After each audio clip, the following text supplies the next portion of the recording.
for everybody that can lip read. Still don't sound? Yeah. Do we just delete it and start all back over, guys? Is it coming?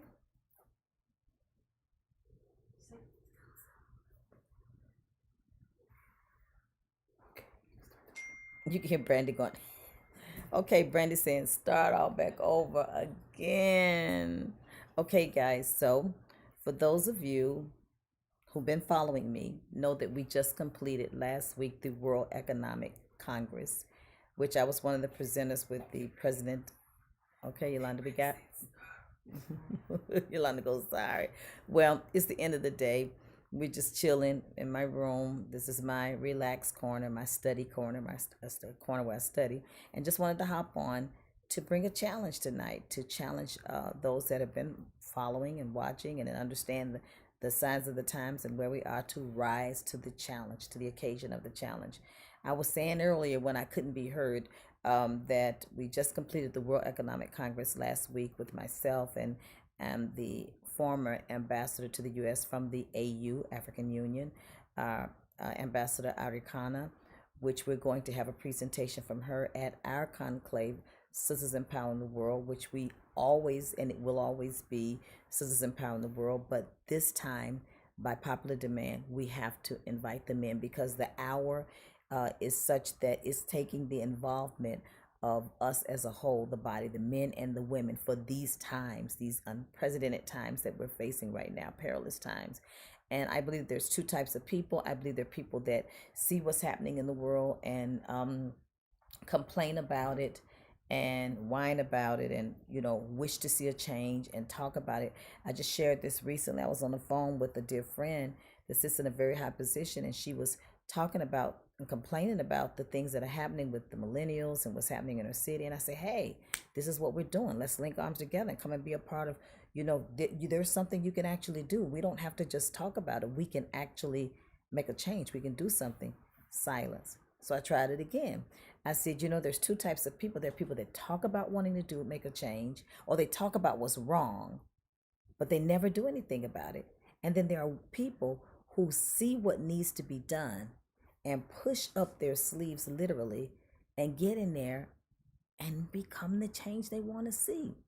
So there's people that are demilitarized, do absolutely nothing, but just talk and complain.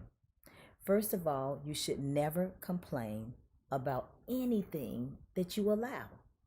If you're allowing it and you're not willing to do anything to change it, you don't have the right to complain.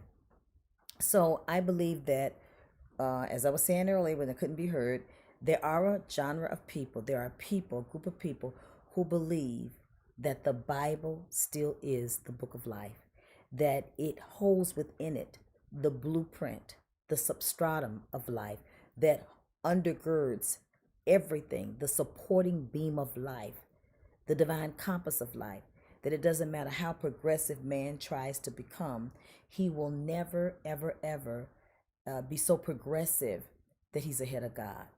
Because God is eternity future and God is eternity past.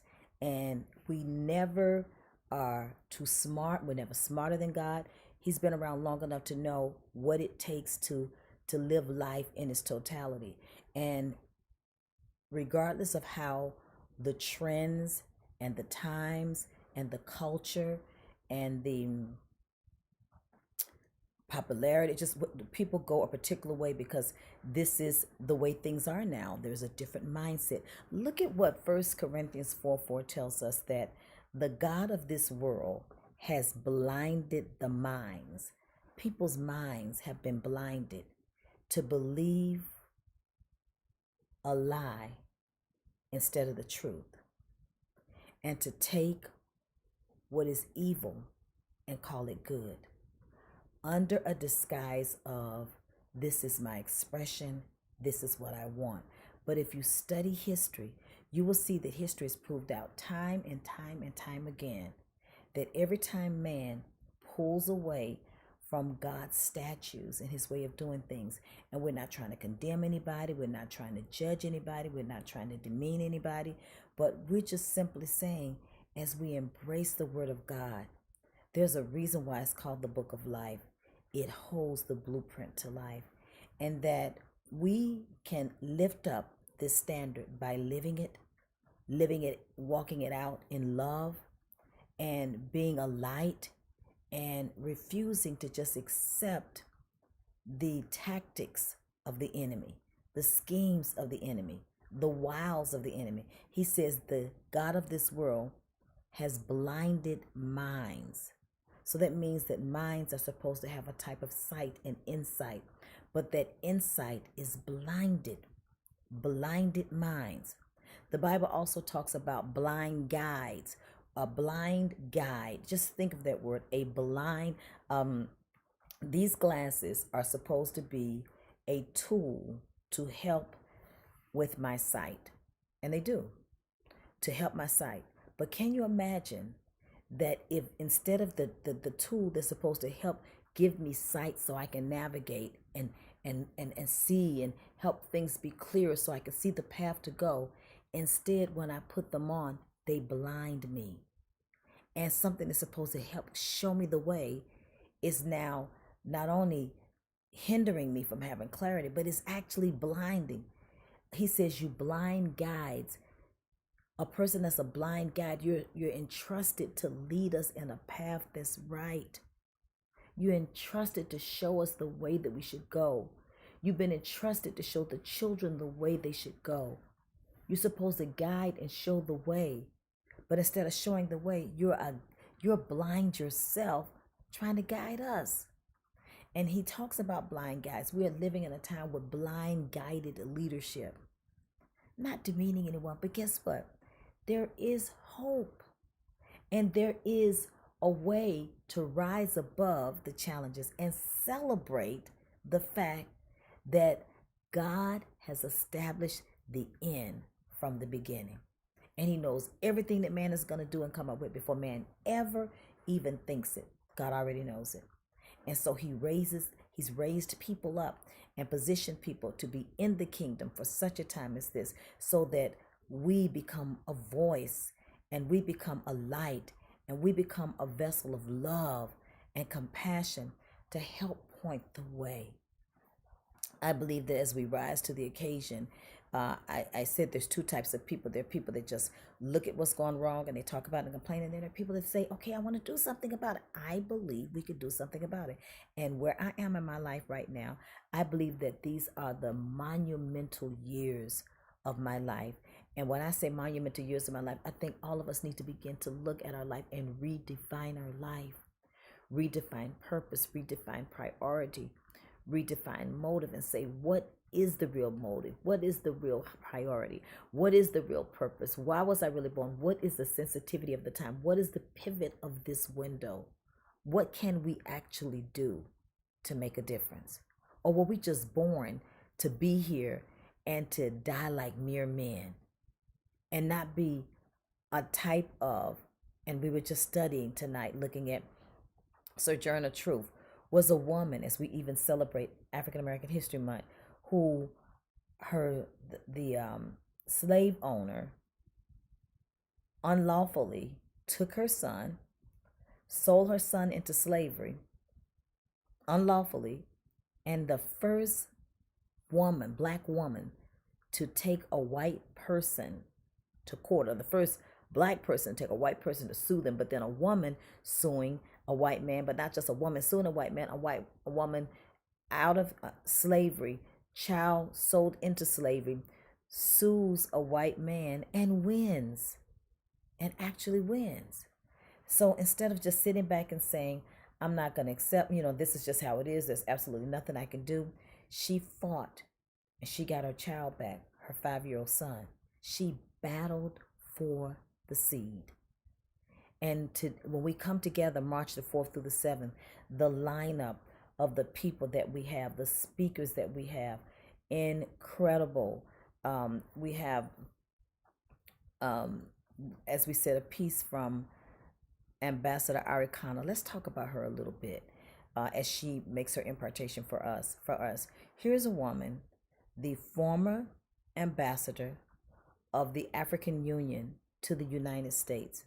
And this woman begins to expose what France has been doing to the what they call Francophone African countries, um, requiring taxes to still be paid and requiring a military presence till this time in French African speaking countries that are completely supposed to be free, and then to introduce a pact that's called the Recolonization Pact.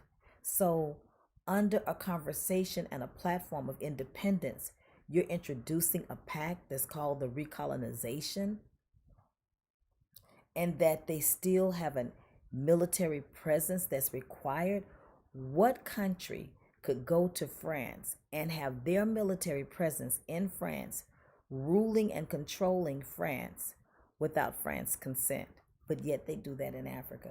So this woman, and then not only that, the wealth of the French speaking countries, which just happen to be your cocoa in Congo, French speaking, which happen to be your coltan, your cobalt, some of the most mineral resource countries, the oppression of determining that they control what happens there concerning the economy, and then penalizing those countries when they want to go make withdrawals or access their own wealth in French banks and giving access to it by way of a loan. I mean, it's just unbelievable what still is happening in the world today that's unjust. So just like Sojourner Truth, Ambassador Arikana said, this is not right, this is wrong, this is evil, this is unjust.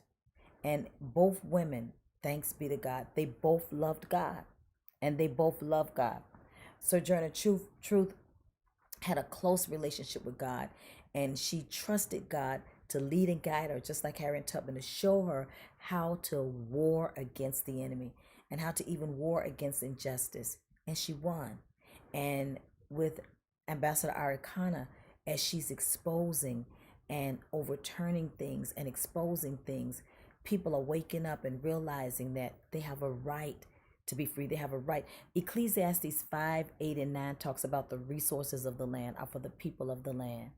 There's so much that's happening around us right now. There's our laws on the docket that are unjust, things that are not right for our children to see, things that unjust things that we see not just in our country but around the world, immoral things being literally pushed as more as this is morality or this is a right, and even equating the cause of one ethnic group of people struggle to be equated with another person's choice, and to try to force us into believing that the causes are equal. That's a blind guide. We can see past that. But what are we going to do?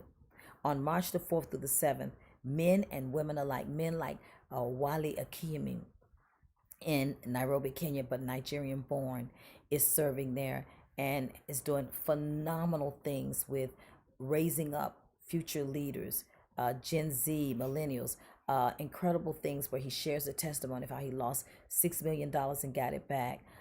People that we have that are investors, $25 million companies that are taking their wealth to help rebuild the community and put back in the community and empower people.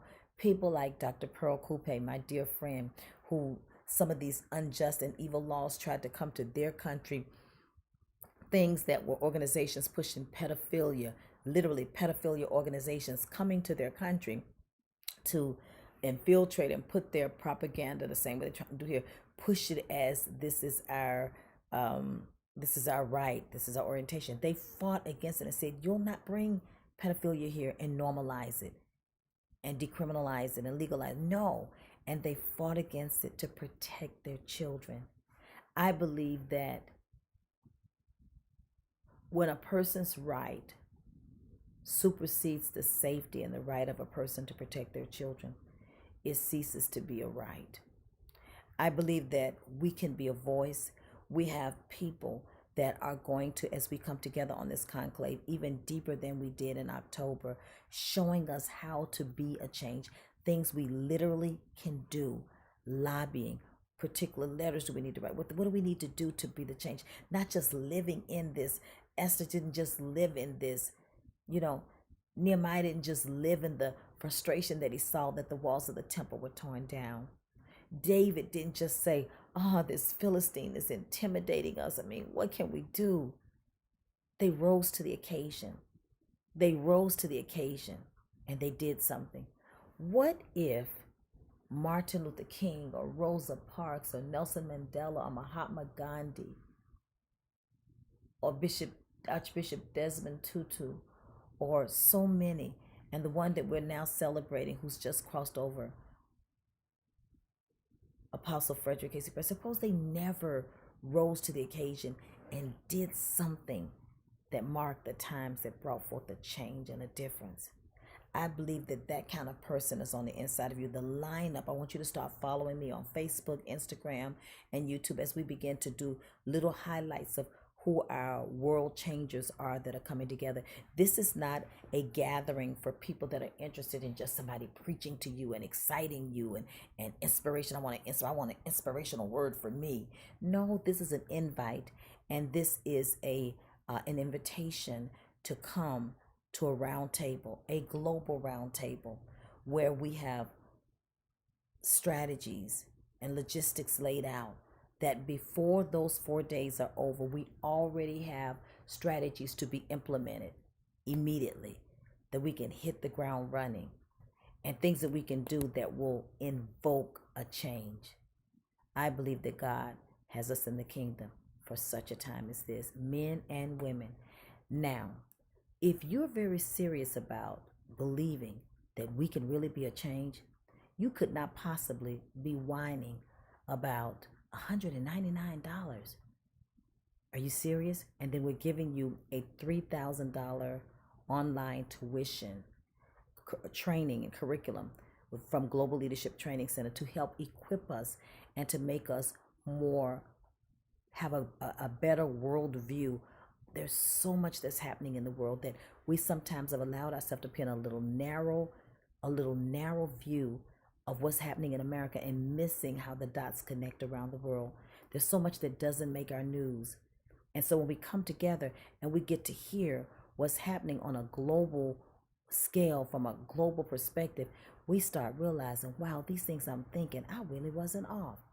The Dr. Wale Akimi, Pearl Coupe, Ambassador Arikana, and the president himself of the World Economic Congress, and so many that we have, investors, people in the foster system that are exposing and revealing things to us that's happening in the foster system that's affecting our children.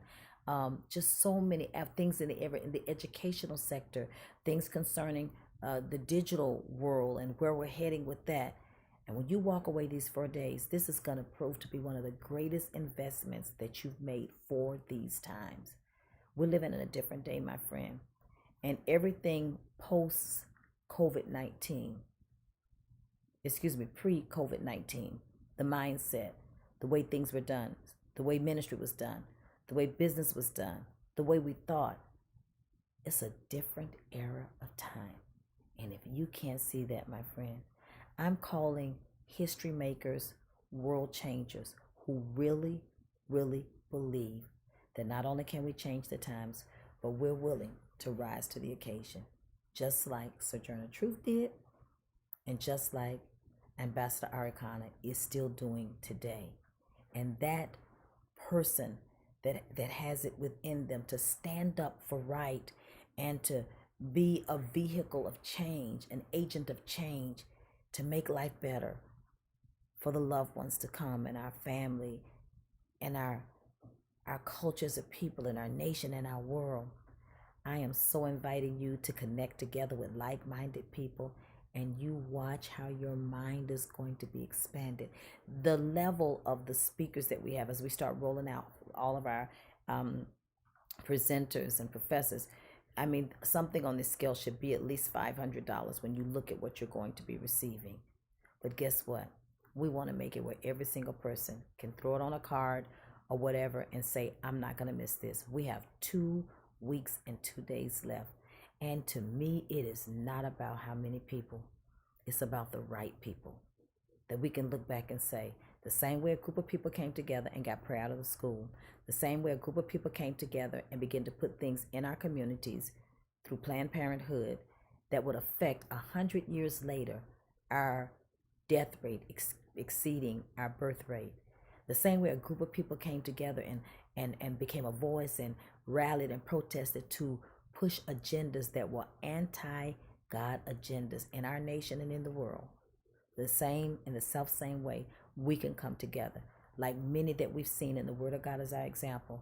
The Bible says in the book of Hosea that all of the armies of Israel were defeated by one man, by one person. His name was Moses. And I believe that together, one can put 1,000 to flight, two can put 10,000. And the enemy will look back and say, what in the world happened? Because we decided to rise to the occasion. I can't wait to see you March the 4th to the 7th. And we're going to begin to, you'll start seeing the lineup of all the instructors that are going to be imparting as we come together for this conclave, this round table, this summit, where your life will never be the same. Walk away with hands-on practical strategies where we are boots on the ground and are saying, enough is enough. We're not here to take sides. We're here to take over. Can't wait to see you March 4th to the 7th. And I can't wait to see you in the morning. We'll be hopping on about 7 in the morning. A powerful word for you in the morning. And you don't want to miss it. God bless you. And remember, there's a place at the table for you. I know some of you saying, where do we go register? SistersEmpoweringTheWorld.com or org as the brand always get turned around. SistersEmpoweringTheWorld.com. And the thing that's so beautiful, there are women from I forgot to read to you because it's not just Sisters Empowering the World anymore. We've made room. Yes, men are welcome because we have presenters that are men as well. One of my team members, I'm looking for Robin's acronyms right quick. She said, Doc, since we are opening it up to the men, we need to let you know that not only stands for Sisters Empowering the World. You ready for this, guys? You're going to love this. Leave it to Robert, our marketing mind, our New Yorker. Solutions equipping us to win.